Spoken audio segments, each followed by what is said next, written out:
Gremo v Celje, kjer je potekal dvoboj med domačimi Celjani in Krškim. Gostujoča ekipa je v sijajni formi v tem drugem delu prvenstva. To je potrdila še zmaga pri Domžalčanih 3-2 pred dnevi.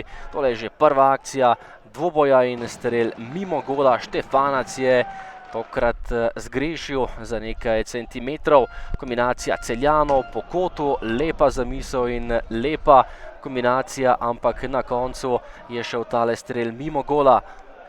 Tole pa je akcija za gol nogometašev Krškega. Đurković je bil najspretnejši pred vrati nasprotnika in po podaji Hotića je popeljal Krčane do prednosti 0-1.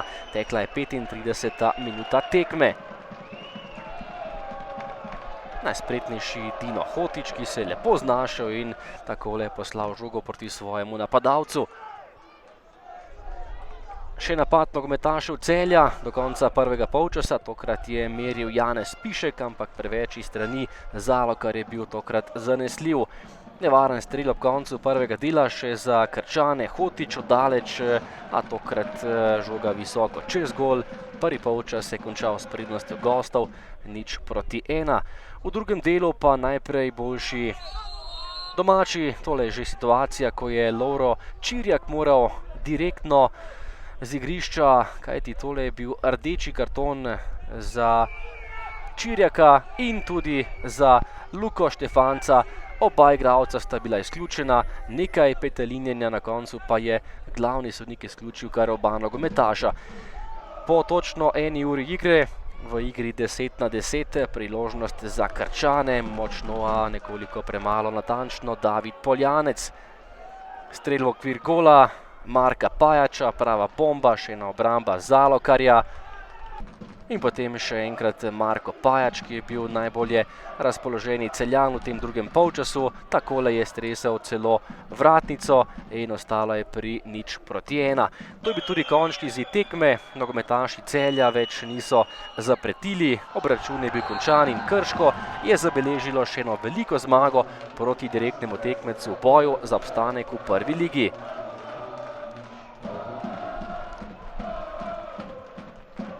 Ja, sigurno zelo pomembna zmaga. Jaz bi čestitil igralcem za to zmago, pa tudi bi se zahvalil našim navijačem, ko so dali mogoče glih tisti kanček dodatne energije.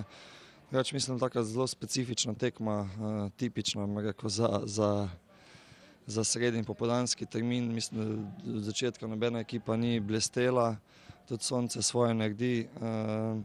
Oboji smo imeli nekaj pol priložnosti, mislim, da smo mi mogoče bili lažje prihajali do nekih obetavnih situacij, zasluženo povedali. Drugi polčas je bil pa štart z obeh strani bolj konkreten, pa mogoče malo manj lep.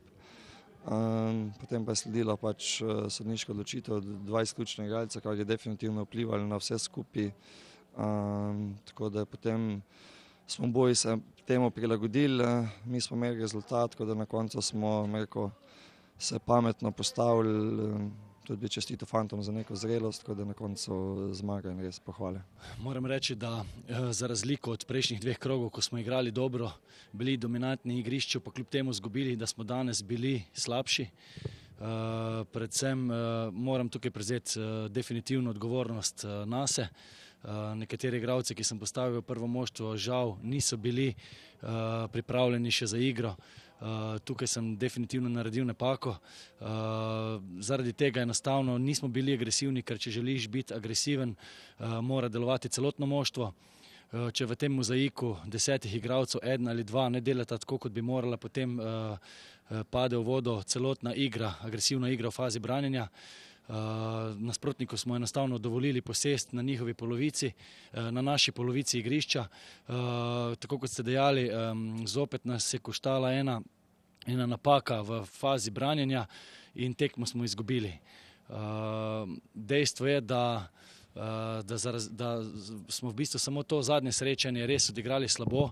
Prejšnje 9 tekem, ki smo bili neporaženi, pa tudi zadnje 2, ki smo jih izgubili, smo pa bili dobri in to nam mora biti popotnica za naprej, kajti čakajo nas res težke preizkušnje, že v nedeljo proti Krki in pa potem polfinala pokala. Jaz verjamem v te fante in prepričan sem, da se bomo vsi skupaj pobrali in da bomo prišli na stara zmagovalna pota.